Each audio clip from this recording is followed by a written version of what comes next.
की ओर मुड़ चुकी थी।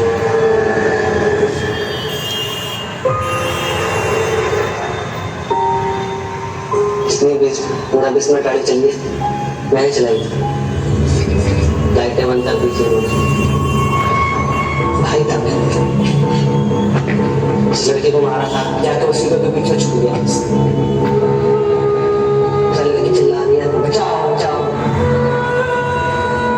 भाई को रोज मारपीट के पीछे ले गए, हाथ आ जा रहे थे बारी बारी से ही। कौन आया? सफदरजंग हॉस्पिटल से की बेटी है। तो इन्होंने बोला कि हाँ।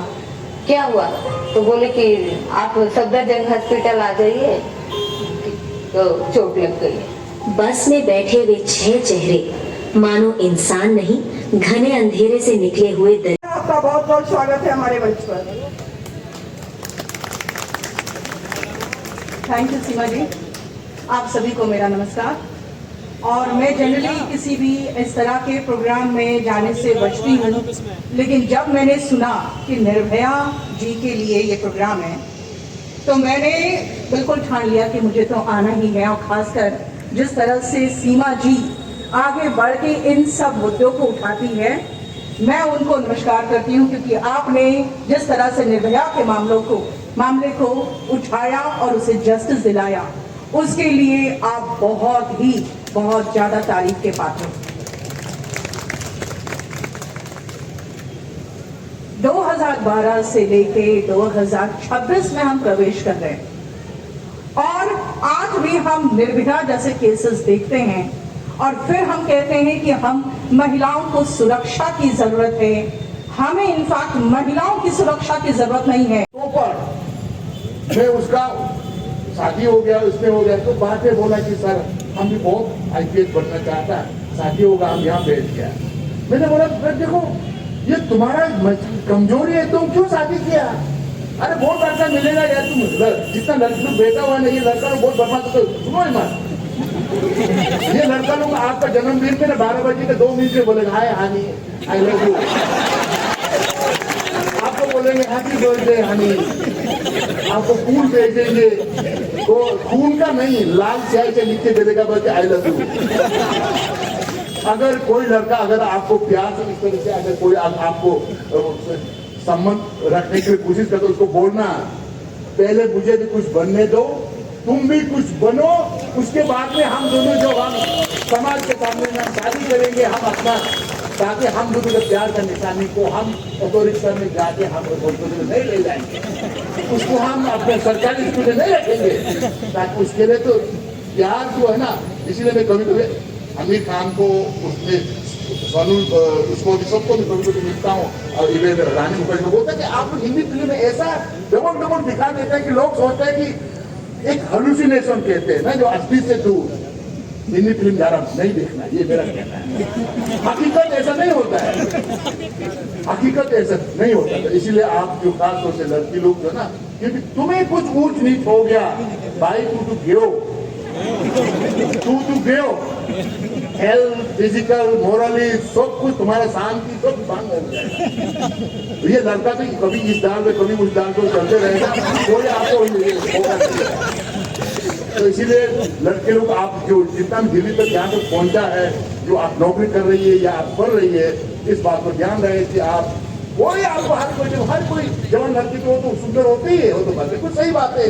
कुछ साल तक हर लड़का आपको पीछा करेंगे, आप अपना आपको संभाल लेना, किसी का बात नहीं सुनना है। जिस मंजिल जिस मकसद से आप दिल्ली में आए उसको पूरा करके आना है, जिस मकसद से आप वकील प्रैक्टिस कर रहे हो उस मकसद से दिल ध्यान लगा के करो, तो कामयाबी तुम्हें मिलेगी। और आज ये इसीलिए निर्भया के हम यादगार में आज हम फंक्शन कर रहे हैं, ये इसीलिए जरूरी है कि देखो निर्भया भी तरफ से यही चाहेंगे कि मेरी बहनों आगे बढ़े जिंदगी में, मेरे बहनों देश के लिए काम करें, मेरे बहनों समाज में बदलाव ले आए।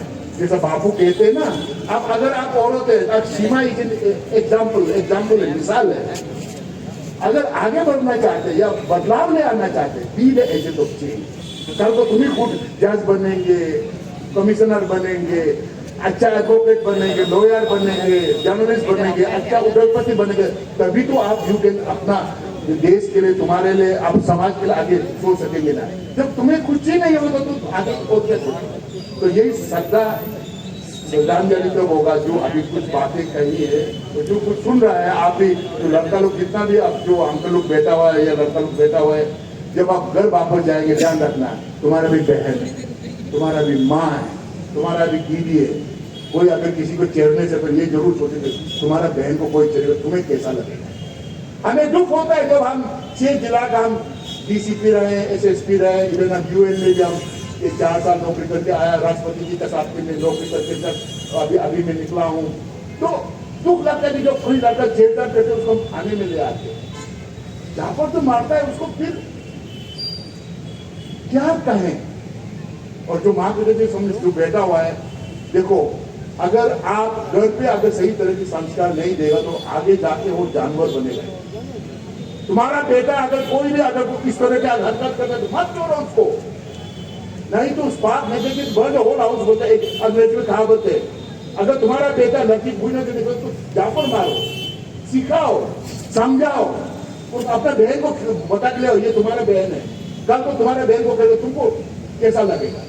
तो जितना भी यहाँ में जो अंकल लोग बेटा है, जितना शादीशुदा है, अपना बेटा को ये संस्कार जरूर देना है और अपना बेटी को कभी पराया धन नहीं समझना है।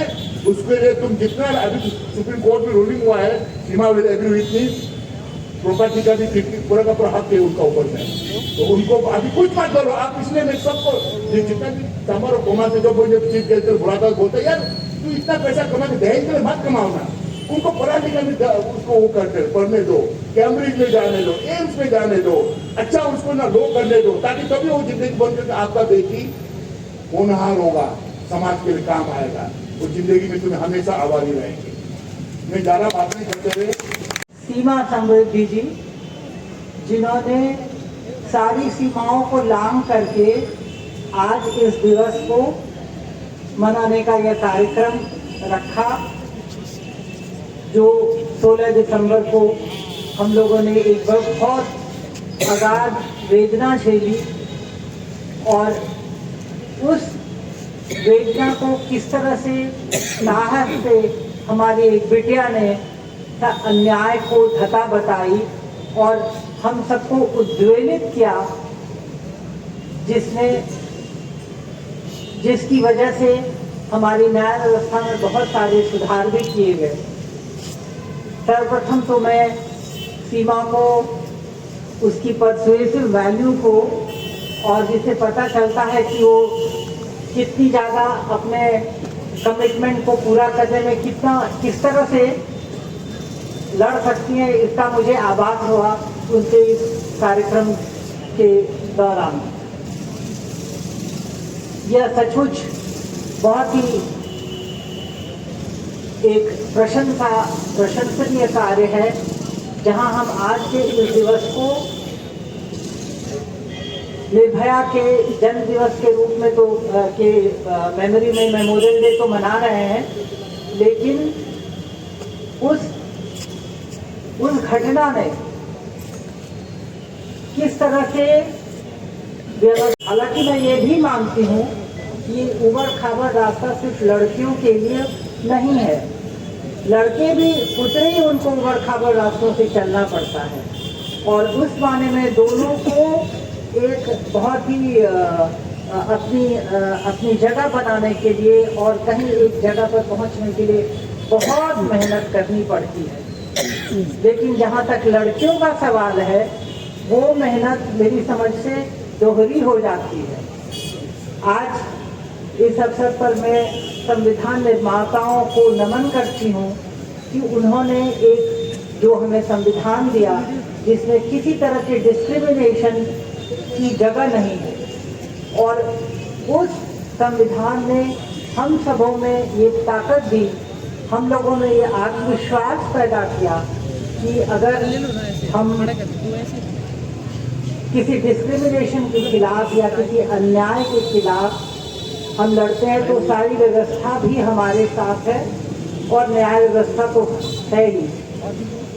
मुझे वो दिन याद है 16 दिसंबर का, उस समय मैं सुप्रीम कोर्ट की सिटिंग जज हुआ करती थी और आप लोगों को सब क्योंकि सब लॉ से जुड़े हुए शायद पता होगा कि एक प्रोटोकॉल होता है कि सिटिंग जजेस एक गूंगी गुड़िया की तरह से गूंगी गुड़िया और गुड्डिया या जस्टिस ब्लाइंड के तरह से वो न्याय तो करते हैं, पर उन्हें अपनी राय रखने का की स्वतंत्रता नहीं होती है। लेकिन वो एक घटना जो ऐसी थी जो कि मुझे मीडिया में जाके रिएक्ट करना पड़ा था, और मैंने रिएक्ट किया था और ये उसके हेडलाइन बनी थी इनफ इज इनफ। ये एक बहुत इस बात में थोड़ी सी लोगों में एक हल्का सा लगा कि सिटिंग जजेस कैसे एक्सप्रेस कर सकते हैं, लेकिन एक बड़े आश्चर्य की बात है कि उसमें कभी किसी ने ये नहीं कहा कि जज ने क्यों रिएक्ट किया। और वो मेरे ख्याल से वो एक चिंगारी थी, क्योंकि देखिए रिएक्ट तो हम सभी मनुष्य, हम किसी भी अन्याय को देखते हैं, और अगर हमारे थोड़ी सी अंदर भी आत्मा जागृत है तो हम उस पर रिएक्ट करते हैं। चाहे हम अक्सर बोलते हैं, चाहे हम न्यायाधीश होते हैं, तो ये नहीं कि हम न्यायाधीश है तो मेरे अंदर ही न्याय की चेतना, हर व्यक्ति के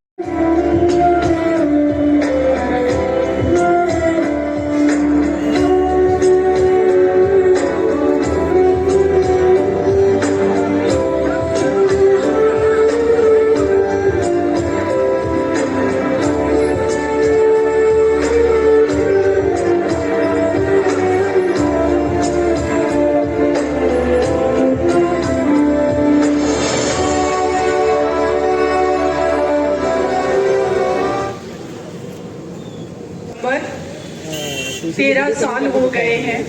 वो एक बिटिया हम ही में से किसी के घर की वो बेटी हो सकती थी।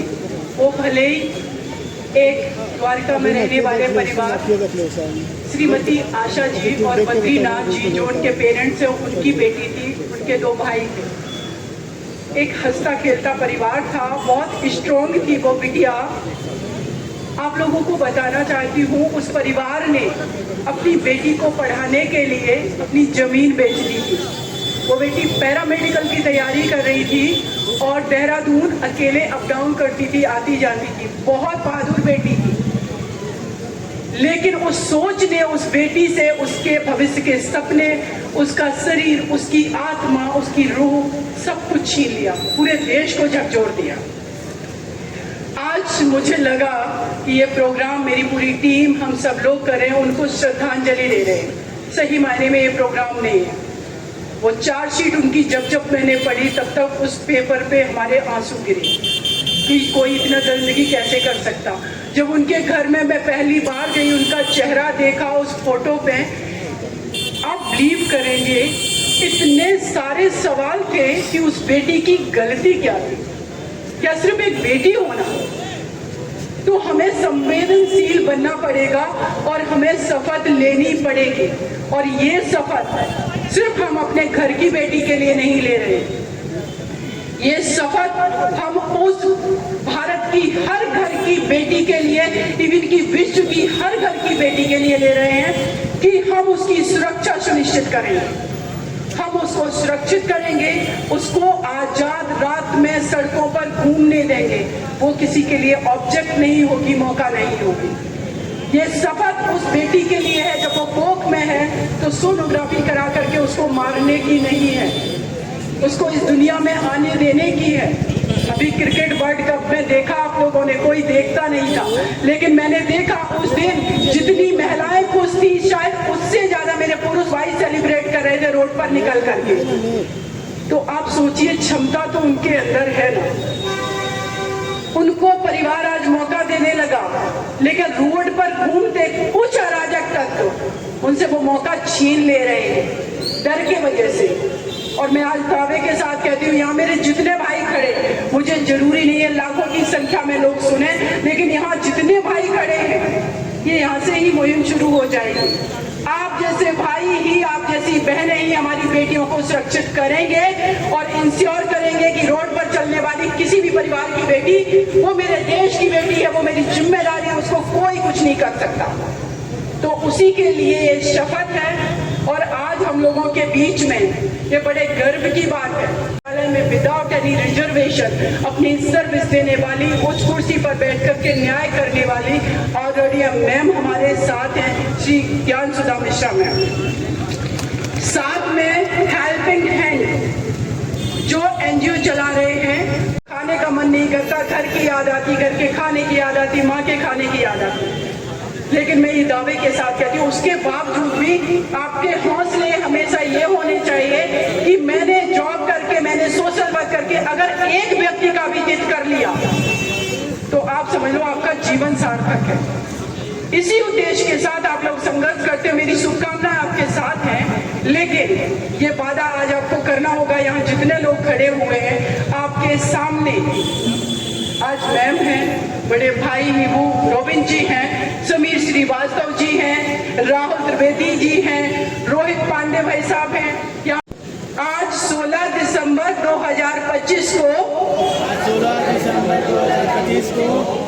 हम सब मिलकर ये शपथ लेते हैं कि हम एक जागरूक एवं जिम्मेदार नागरिक होने के नाते अपने अंतःकरण को साक्षी मानकर आज ये प्रण करते हैं कि देश की हर महिला का सम्मान करेंगे, उनके अधिकार, सुरक्षा और समानता को सुनिश्चित कराने के लिए